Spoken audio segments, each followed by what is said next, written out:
Happy Friday to you. Thank you very much for joining us for our evening bulletin. My name is Wavinya Wanyasa. Now, President Uhuru Kenyatta earlier today led the country in marking the 36th anniversary of our founding father, the late Mzee Jomo Kenyatta. Kenyatta died on August the 22nd, 1978, while on a working holiday. Ni siku ambayo ilikuwa imekubikwa na huzuni na majonzi tele, lakini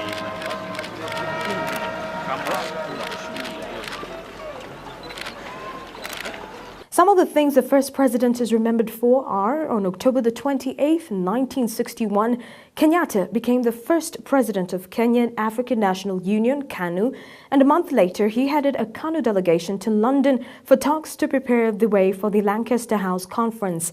On the 1st of June 1963, Mzee Kenyatta became the first Prime Minister of self-governing Kenya. At midnight on the 12th of December 1963 at Uhuru Gardens, amid world leaders and multitudes of people, a new nation was born, and a year later, on the 12th of December 1964, Kenya became a republic with Kenyatta as the president.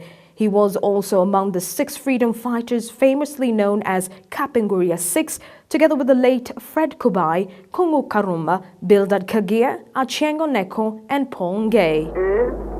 To redeem our country from the yoke of colonialism. Well, moving on, Kenya's response to the HIV epidemic is quite commendable, and tremendous efforts have been made toward the prevention and control of the disease. But revelations of a new report placing Kenya at number 4 worldwide in new infections raises a lot of concerns. And perhaps the question that is being asked is, should we re-strategize our move toward preventing the HIV epidemic? The World Health Organization report placed Kenya in position 4 after South Africa, Nigeria, and India.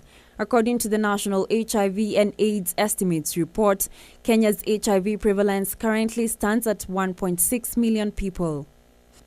However, Health Cabinet Secretary James Macharia says that the country has been conducting HIV surveillance through various approaches ranging from patrol surveillance sites to national-wide surveys. This, Macharia notes, has provided the country with baseline information on the trend of HIV and also assists in evaluating the success of the efforts. We have a lot of partners. You saw there are about 12 presenters from different sectors, including the private sector.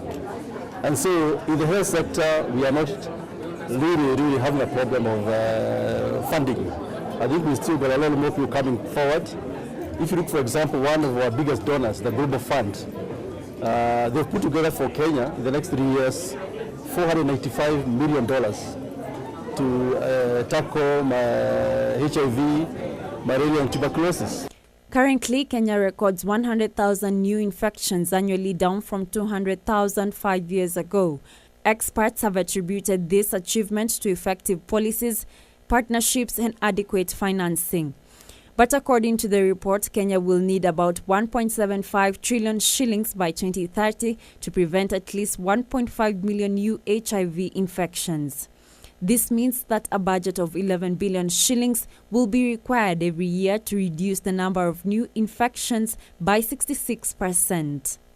The government is stepping up as well in terms of its contribution to the health sector, and in particular HIV. Programs such as mother-to-child transmissions, medical male circumcision, as well as counseling and testing campaigns have also been key to lowering infections and increasing the rates of treatment. Further, the government, in collaboration with non-governmental organizations and religious institutions, has intensified counseling services at community level to address family problems, enhance behavioral change, and provide psychological support for the infected and affected communities. Kenya aims to become a regional hub for quality and groundbreaking research on HIV. However, experts have called for deeper research as a way of strengthening the national response to the pandemic.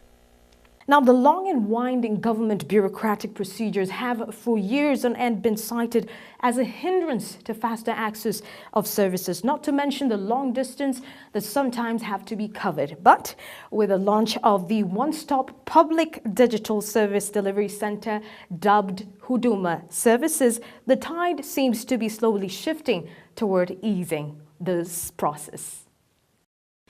Many Kenyans have expressed disappointment when it comes to getting their well-deserved right to services provided. And government officers have more often than not been culprit to slow attendance and execution of the much required services to Kenyans.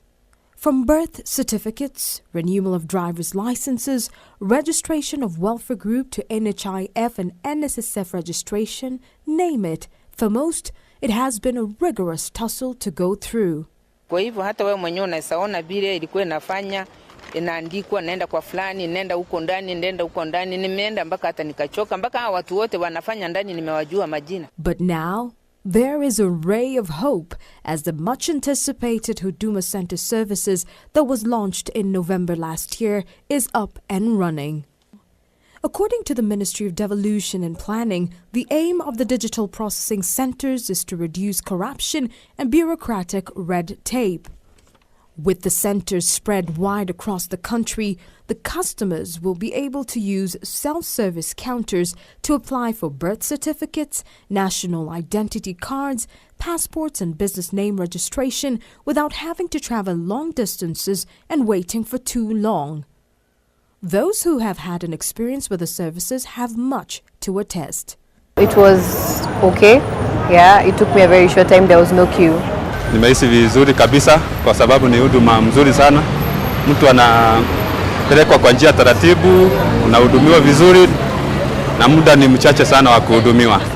Na nikaona ni kitu ya muhimu sana kwa sababu it means that in future watu wataweza kusave time kulingana na huduma zenye wanapokea kulingana na the services that are available.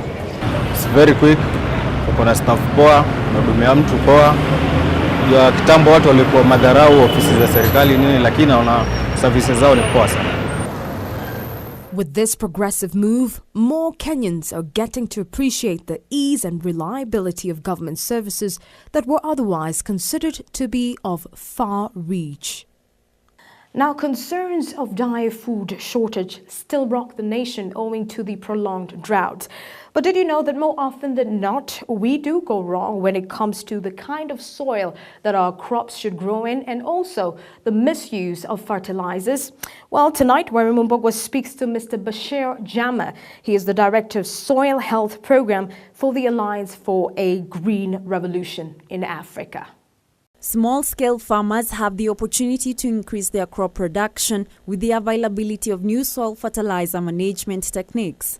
The techniques are among efforts to confront Africa's soil health crisis that will help millions of farmers double and triple crop yields. The technique is one that combines fertilizers with organics that includes farmyard manure, and also brings on board crops like beans, soybean, climbing beans, pigeon pea that can fix nitrogen or get nitrogen from the atmosphere.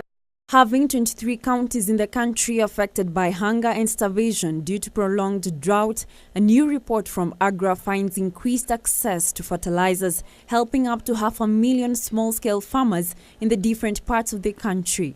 Through public and private partnerships, the Soil and Fertilizer Program is strengthening farmers to access seeds. I think the biggest challenge is to generate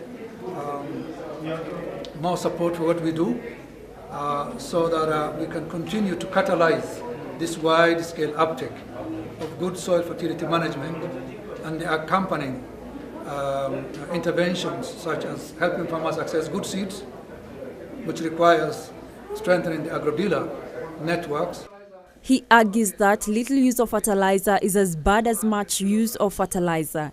You just have to know for every crop and for every soil how much to apply, how to apply, when to apply, whether you need repeat applications, and some soils may require the application of some other component additives such as lime. AGRA's Soil and Fertilizer Program has seen many farmers trained and have access to agro-dealers. The program also targets to reach all the counties in the country and beyond 13 nations in Africa, which are already educated on the new approach. the approach will indeed help in attaining food security in the country.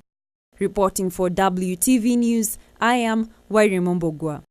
Well, that's it from our news desk. Do have yourselves a blessed weekend and stand by for the news that made headlines throughout the day in our highlights that are coming up. My name is Malvinia Wanyasa.